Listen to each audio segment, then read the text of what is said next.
ఆయన యాటిట్యూడ్ ఆయనదే అండి. అసలు దాంట్లో యాక్టింగ్ ఏమి ఉండదు. పవన్ కళ్యాణ్ గారి గురించి మీరు డిప్యూటీ సీఎం ఆయన గురించే కదా మీరు చెప్తున్నారు. ఆయన ఎప్పుడు అప్పుడు ఎలా ఉన్నాడో ఇప్పుడు అలాగే ఉన్నాడు.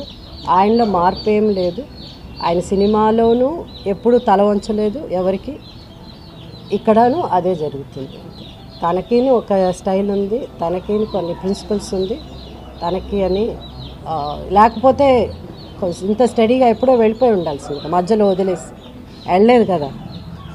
సో ఎంతవరకు ఆ కష్టం, ఆయన పడిన కష్టం, ఆయన ఆ సిన్సియారిటీ ఆయన ఇంతవరకు తీసుకొచ్చింది.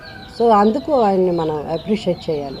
మిగతా ఆర్టిస్ట్ మధ్యలో మనకు ఎందుకులే ఈ తలనొప్పి వేళతో ఎక్కడ పడతామని చెప్పి వెళ్ళిపోయి ఉండొచ్చు.